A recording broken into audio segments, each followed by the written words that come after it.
घर में कॉकरोच दिखना, उफ कितनी बड़ी टेंशन है ना। और बात सिर्फ एक कॉकरोच की नहीं होती। अगर एक दिखा है तो यकीन मानिए कहीं ना कहीं उनकी पूरी फौज छिपी बैठी है। असली चैलेंज तो इन्हें ढूंढकर जड़ से खत्म करना है। तो सवाल ये उठता है, क्या बस जो देख रहे हैं उन्हें मार देना काफी है, या फिर इस प्रॉब्लम को जड़ से ही खत्म कर दिया जाए? तो चलिए आज हम यही समझेंगे कि इन्हें सिर्फ भगाना नहीं, बल्कि इनका सफाया कैसे करना है हमेशा के लिए। ओके, तो सबसे पहले बात करते हैं अटैक की, मतलब पहला हमला। इस सेक्शन में हम देखेंगे कुछ ऐसे जबरदस्त घरेलू उपाय जो इन बिन बुलाए मेहमानों पर सीधा अटैक करेंगे। देखिए, सबसे पावरफुल हथियारों में से एक है बोरिक पाउडर। करना क्या है? बहुत सिंपल है। थोड़ा सा बोरिक पाउडर लीजिए, उसमें आटा या तेल मिलाइए और छोटी छोटी गोलियां बना लीजिए। अब इन गोलियों को किचन के कोनों में रख दीजिए। बस कॉकरोच इससे अपना खाना समझेंगे, खाएंगे और काम तमाम। हाँ, लेकिन एक मिनट, एक बहुत जरूरी बात। प्लीज इस मिक्सचर को बच्चों और पेट्स से बिल्कुल दूर रखिएगा। सेफ्टी सबसे पहले आती है ना? तो इसे इस्तेमाल करते वक्त बहुत सावधान रहना है। अच्छा, अब एक और बड़ा स्मार्ट तरीका, यह है बेकिंग सोडा वाला ट्रिक। इसमें दो चीजें हैं, एक है लालच और दूसरा है जाल।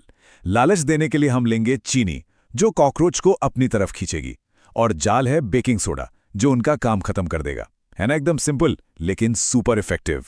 तो अटैक तो हो गया, अब बारी है डिफेंस की, मतलब अपने घर को एक किला बनाने की।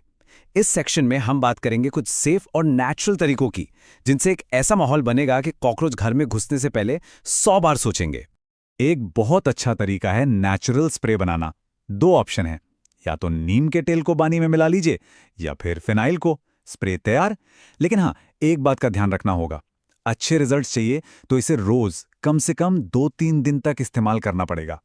क्या पता है कि किचन में ही एक छुपा हुआ हथियार मौजूद है? बिल्कुल, और वो है तेजपत्ता। जी हाँ, वही तेजपत्ता जो हम खाने में इस्तेमाल करते हैं। ये एक बहुत ही सेफ और आसान तरीका है जो सिर्फ अपनी तेज गंध से काम कर जाता है। इसे यूज करना तो और भी आसान है।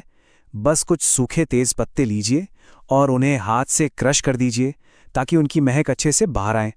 अब इस पाउडर को घर के कोनों में, अलमारियों के अंदर, जहां भी लगता है कॉकरोच आते हैं वहां छिड़क दीजिए। कॉकरोच को इसकी स्मेल बिल्कुल पसंद नहीं, वो खुद ही दूर भाग जाएंगे। ओके, तो अब आते हैं इस पूरी लड़ाई के सबसे सबसे जरूरी हिस्से पर, और वो है प्रिवेंशन, मतलब रोकथाम।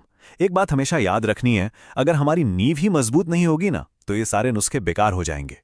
तो नियम नंबर 1, कॉकरोच से छुटकारा पाने का सबसे पहला और सबसे जरूरी रूल है क्लीनलीनेस, साफ सफाई। एक साफ सुथरा घर ही वो किला है जिसे कॉकरोच भेद नहीं सकते। इस बात को तो गांठ बांध लेना है। और इसके लिए 3 कोर रूल्स हैं, इन्हें तो बस फॉलो करना ही करना है। पहला, रात को सोने से पहले सारे बर्तन साफ होने चाहिए। दूसरा, कचरा रोज बाहर फेंकना है। और तीसरा, सिंक को एकदम सूखा रखना है। जब हम ऐसा करते हैं तो हम असल में कॉकरोच के लिए खाने और पानी का रास्ता ही बंद कर देते हैं। अब अपने इस किले को और मजबूत बनाना है। कैसे? घर में आने जाने के सारे सीक्रेट रास्ते बंद करके हमें उन सभी एंट्री पॉइंट्स को सील करना होगा जहां से घुसपैठिया अंदर आ सकते हैं। तो करना क्या है, दीवारों में अगर कोई क्रैक्स हैं उन्हें भरिए, सिंक के नीचे पाइप के आसपास जो गैप या छेद होते हैं उन्हें चेक करिए। इन सभी जगहों को परमानेंटली बंद करने के लिए सीमेंट या सिलिकॉन सीलेंट का इस्तेमाल करें, कोई गुंजाइश ही नहीं छोड़नी। ठीक है, तो अब हम पहुंच गए हैं इस जंग के फाइनल राउंड में, आखिरी हमला। यहां हम उन तरीकों की बात करेंगे जो जीत को एकदम पक्का कर देंगे। अगर इंस्टेंट सॉल्यूशन चाहिए, मतलब फॉरेन रिजल्ट, तो मार्केट में जो जेल मिलते हैं ना, वो एक बहुत अच्छा ऑप्शन है। ये बहुत तेजी से काम करते हैं और बहुत इफेक्टिव भी होते हैं। इन जेल की सबसे अच्छी बात पता है क्या है? ये सिर्फ एक कॉकरोच को नहीं मारते, ये सीधे उनके पूरे घोंसले, मतलब उनकी पूरी कॉलोनी को टारगेट करके खत्म कर देते हैं। ये एक ऐसा अटैक है जो सीधा प्रॉब्लम की जड़ पर होता है। और अब सबसे जरूरी बात, वो मास्टर टिप जो सब कुछ बदल देगी। देखिए, परमानेंट जीत के लिए कोई भी एक तरीका काफी नहीं होता। आपको हमेशा 2-3 अलग-अलग तरीकों को एक साथ इस्तेमाल करना होगा। इसे हम कॉम्बिनेशन स्ट्रैटेजी कह सकते हैं। असली कामयाबी का सीक्रेट यही है। तो आखिर में बस एक सवाल, हमारा घर एक किले की तरह है, तो क्या इस किले के दरवाजे और दीवारें पूरी तरह से सुरक्षित है? सोचिएगा जरूर, क्योंकि याद रखिएगा,